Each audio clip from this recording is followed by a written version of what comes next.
Greetings and welcome to a Prayerful Pause. I'm Nancy Woodworth-Hill, amongst other things, a spiritual director. Today we're going to look at a practice called a Thankfulness Walk, which is actually a way to begin to grow gratitude or to continue to grow gratitude. So let's begin with a few quotes about Thanksgiving and gratitude. Whoever participates in life with thanksgiving will receive life's full promise. John McQuiston II. Gratitude unlocks the fullness of life. It turns what we have into enough and more. It turns denial into acceptance, chaos to order, confusion to clarity. It can turn a meal into a feast, a house into a home, a stranger into a friend. Gratitude makes sense of our past, brings peace for today, and creates a vision for tomorrow. From Melody Beattie. Gratitude goes much deeper than being thankful. It is a state of being where you feel a sense of appreciation that comes from deep within. You are at peace with the world and appreciate that state of affairs deep within. The feeling of calm these thoughts and emotions bring to mind, we find fulfilling. Gratitude is the manifestation of love, devotion, and commitment towards those who mean the most to you. It encompasses shared experiences, shared love, and an understanding that the universe has conspired to keep us happy and to help us understand how connected we are to others. From Susan Rhodes. Gratitude, coming from the Latin root gratus, means pleasing, welcome, agreeable. Related words are grace, gratuity, and gratis. Thankful is defined by the Oxford Dictionary as pleased and relieved. The main difference is that being thankful is a feeling and being grateful is an action. Scientifically, positive effects of gratitude have been shown. Alex Korb, PhD, in his book The Upward Spiral, using neuroscience to reverse the course of depression, one small change at a time, talks about the impact of gratitude on the neurotransmitters dopamine and serotonin and the hormone oxytocin, all of which are associated with well-being and having a positive outlook. To cultivate gratitude, one may begin with being thankful. A thankfulness walk is one way to start this. By being intentional about finding feelings of being thankful, it is possible to tuck them deeper into your soul, allowing gratitude to grow.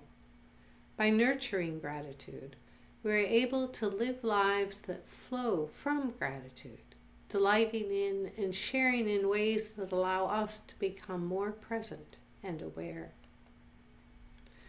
So with all our other practices, there's some preparatory work to do. So we need to prepare for this by setting aside some time, by dressing appropriately for the weather, and perhaps, if you wish, to pack a camera. A cell phone will do.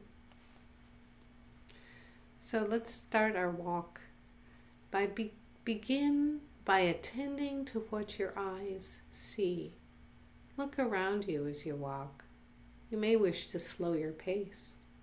Give thanks for what you are able to see. Perhaps you can hold in your prayers those who cannot see. You may choose, when you're finished with your vision, to attend to what your ears hear.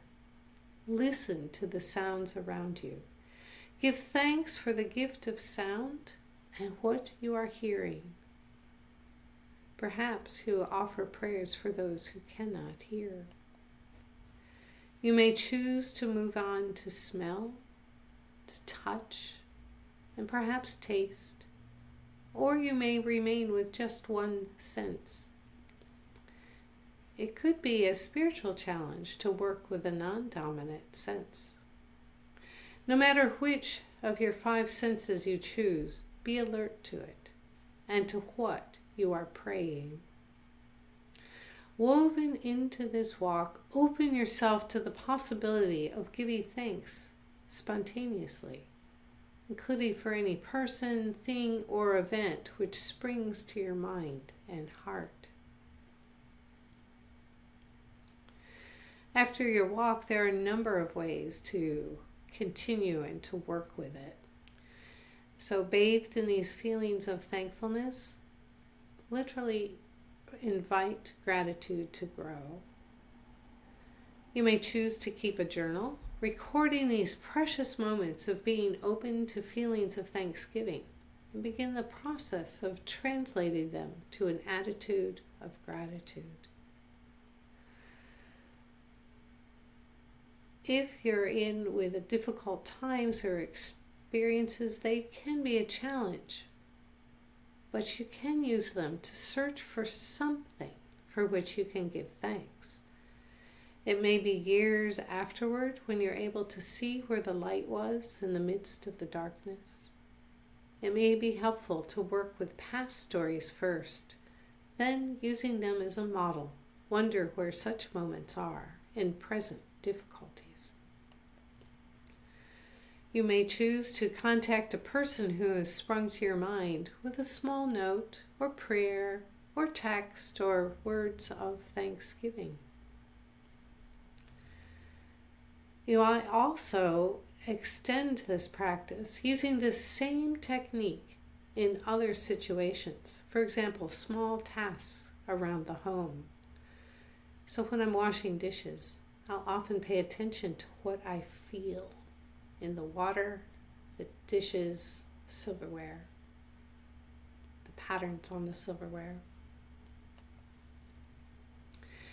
If you have found this video helpful, please consider sharing it as one way to support this ministry.